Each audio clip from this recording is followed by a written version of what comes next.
Hello students and good morning everyone. So we are studying our third lesson, that is the current electricity, and in last lecture we have studied about the resistors in series combination and the resistors if they are connected in parallel combination. Then what will be the equivalent resistance of that series and parallel combination. Now we have to learn some examples depending on these formulas. So let us take, in last lecture also we have taken one example, and in this lecture one more example that we have to study about the parallel combination. So that is example number 2, which is on page number 42. I am going to read this example. If you have textbook, then you can see in that textbook. So what we have given here, the three resistors having resistances 5, 10 and 30 ohm are connected in parallel. So first let us write down the given quantities. So what are the given quantities here? We have given here three resistance of 5, 10 and 30 ohm. So R1, let us consider R1 is equal to 5 ohm. R2 is equal to 10 ohm. And the value of R3, that is equal to 30 ohm. Okay. So these three resistors are connected in parallel and a potential difference of 12 volt. It means the potential difference of 12 volt is applied across them. Obtain the current flowing through the circuit. It means we have to find out the total current flowing through the circuit. So what we have to find? We have to find out the total current I flowing through the circuit. After that, current flowing through the circuit and through the individual resistors also. It means we also have to find out the value of I1, okay, I2 and I3. It means we have to find out the current flowing through all these three individual resistances. It means I1, I2 and I3. And last, what is the effective resistance in the circuit? So effective resistance means we have to find out the value of Rp. Okay. So these are the three quantities. That means actually there are 5 quantities that we have to find out. So what happened in case of parallel combination? That current gets divided. If the total current I is flowing through the circuit, then that is divided across these three resistors. So we consider that first resistor I1 current is flowing, from the second resistance I2 amount of current is flowing, and from the third I3 amount of current is flowing, and the sum of all these three current, that is equal to the total current I. This formula that we have studied in last lecture also. So first we have to find out the value of I1, I2 and I3. Okay. So what is the formula that we have to use here? So first, what is that? Ohm's law, V is equal to IR, and from that formula we get I is equal to V upon R, isn't it? I is equal to V upon R. So first we have to find out the value of I1. So let us take the first formula. I1 is equal to V upon R1. Why we take here only V? Because we know in case of parallel combination, the potential difference across all the three resistors remains constant. Okay, potential is not divided, only current gets divided. Therefore, this V is constant for all these three resistors. So we write here the formula I1 is equal to V upon R1, and now let us substitute the values. So what is V we have given here? That is 12 divided by what is R1, that is 5.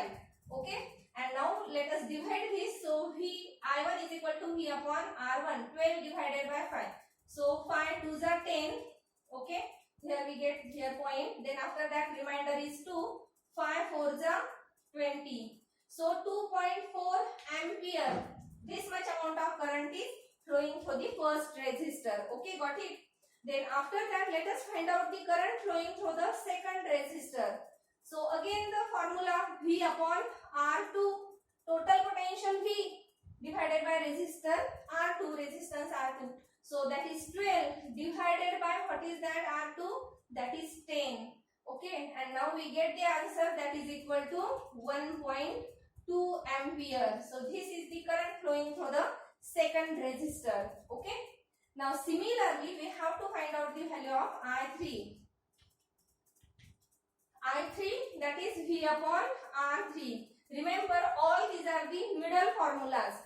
Okay, the final formula is different. The final formula that is of the resultant resistance of parallel combination, but these middle formulas are also important. You have to remember all these middle equations. So V upon R3, so V that is 12 divided by R3 that is 30. So we have to divide it by 30. So what is the division of these two quantities? 3 4s are 12. Okay, so we get the answer 0.4 ampere. In this way we have these three currents, I1, I2 and I3, and now after adding these three values we get the total current I. Therefore the total current I, how to write? Total current I is equal to I1 plus I2 plus I3. Now take the addition of all these three currents, that is 2.4 plus 1.2 plus 0.4. Okay, now what is the total addition of all these three? So 0, 4.0. It means the 4 ampere current, total current, that is 4 ampere current is flowing through the circuit. Okay, so this is the answer. 4 ampere is the total current flowing through the circuit. Now after that we have to find out what? We have to find out the equivalent resistance of that parallel combination. So what is that formula that we have studied in last lecture? So let us write the formula first. Equivalent resistance of parallel combination. 1 upon Rp is equal to 1 upon R1 plus 1 upon R2 plus 1 upon R3. This is the formula. And now we have to just put the values in this formula. So let us put the value 1 upon 5 plus 1 upon 10 plus 1 upon 30. And that is 1 upon Rp. Now after that we can't, means when we take the denominator, when we bring this denominator same, then and then we can add these three quantities. Okay, so make all these three denominators same. So if we multiply this 5, means numerator and denominator, by 6, then the denominator becomes 30. You can see here. So 6 upon 30, you can write like this, 6 upon 30, plus if you multiply numerator and denominator by 3, then we get 3 upon 30. Got it? 3 upon 30. And here there is no need, just write down 1 upon 30. So all the denominators are become now equal, and now you can take the addition of numerators. Okay, so this is equal to 1 upon Rp, and now 1 upon Rp is equal to 6 plus 3, 9 plus 1, 10. So 10 upon 30. Okay, but we have to find out the value of Rp. So take the reciprocals on both hand sides. Take the reciprocals on both hand sides. What can we write here? Rp is equal to 30 upon 10. Now we get here answer, that is 3. Okay, so what is the answer? That Rp is equal to 3 ohm.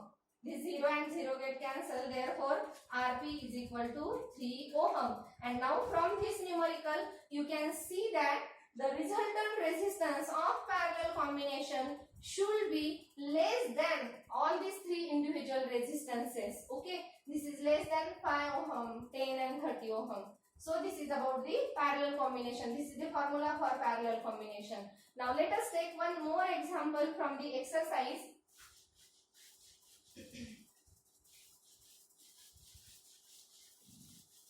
Depending on that series and parallel combination. Okay, so that example, it is based on both formulas, that is for series and parallel combination. So from the exercise question number 9, solve the following problems, and second problem that we have to solve now. So I am going to read the problem. Listen carefully. When two resistors are connected in series, okay, then their effective resistance is 80 ohm. So we have to consider the two resistors R1 and R2, and if they are connected in series, then their effective resistance is 80 ohm.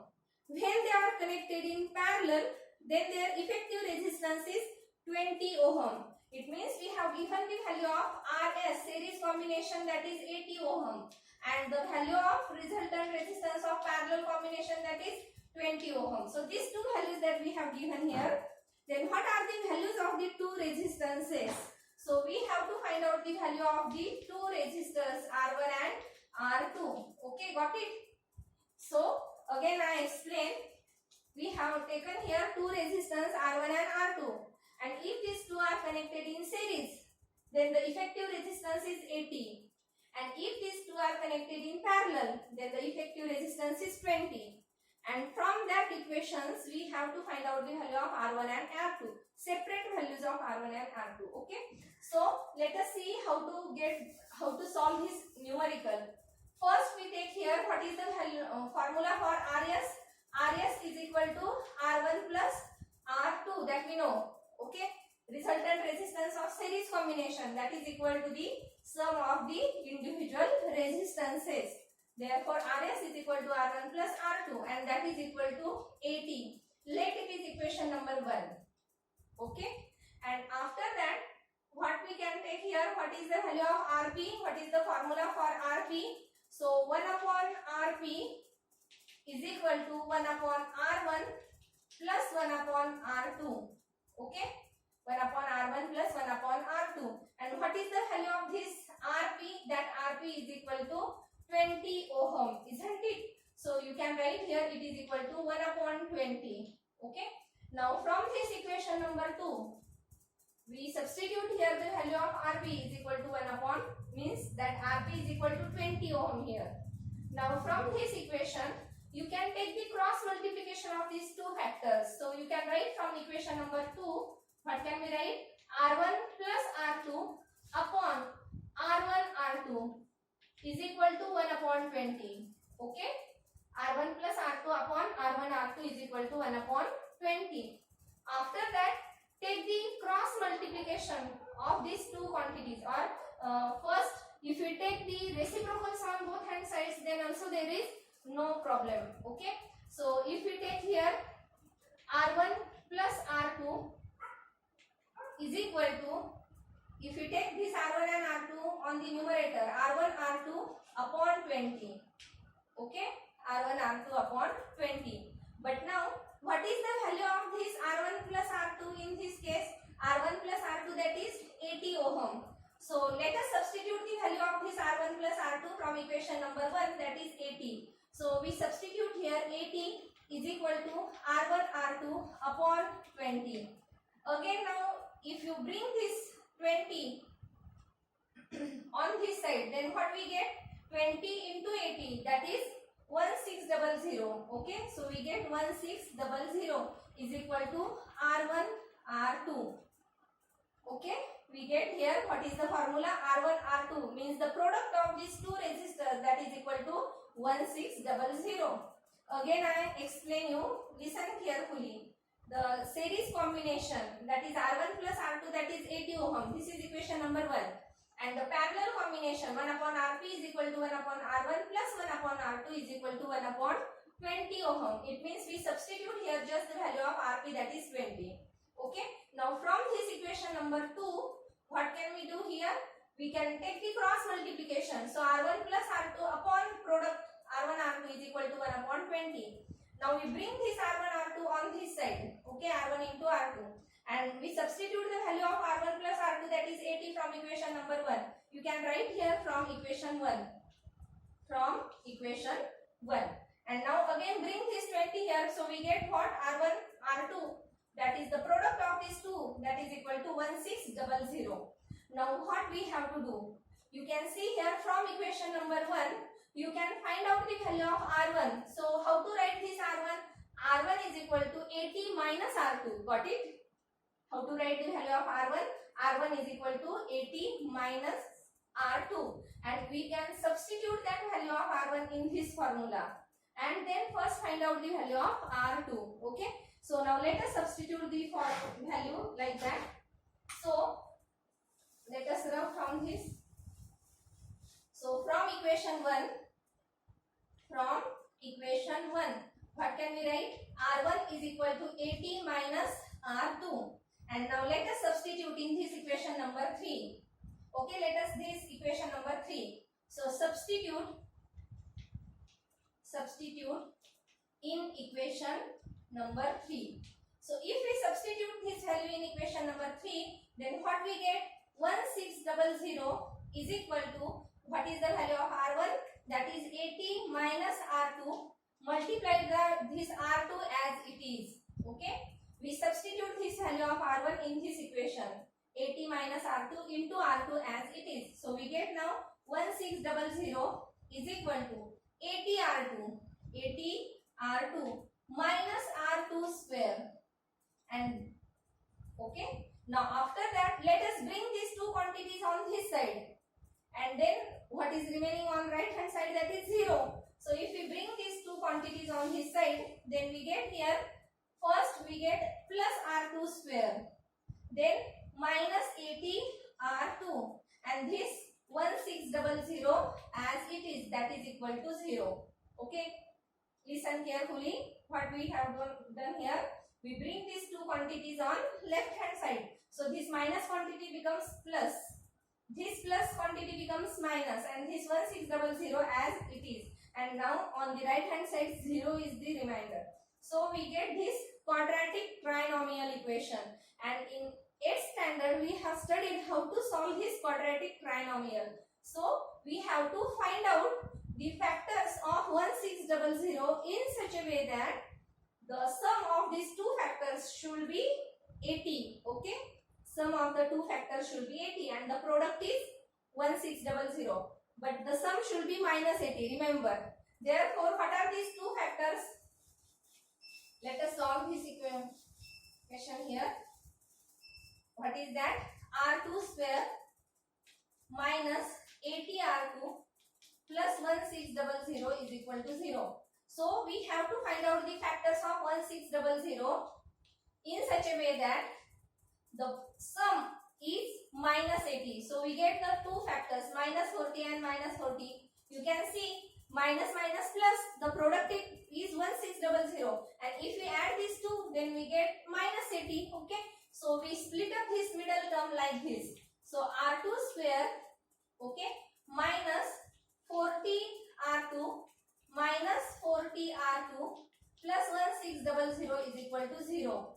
We make these two groups, so we can take this R2 common in bracket, R2 minus 40, minus 40 common in another bracket, R2 minus 40. Okay, and that is equal to 0. So in the first bracket R2 minus 40, and in the second bracket also R2 minus 40. Okay, and that is equal to 0. So we get the value of R2 from both these equations. Means either this term will be 0 or this term will be 0. Okay, so we get R2 minus 40 is equal to 0. And so the value of R2 is equal to 40 ohm. In this way we get the value of R2, that is 40 ohm. Now we have to find out the value of R1. Now what is the formula that we required here? That the addition of R1 plus R2, that is 80, that we know according to series combination. So just substitute the value of R2, that is 40 here. Then we get the value of R1. So R1 plus 40 is equal to 80. Bring this 40 on this side, and then we get the value of R1 also equal to 40 ohm. Okay, so in this way you can solve this numerical. Okay, so by using this quadratic trinomial you can solve this numerical. So first we have to write down the two formulas for series and parallel combination, and then we have to solve these two equations, and then we get these two values R1 and R2. In this way we solve this numerical. So now let us stop here. Thank you and have a nice day.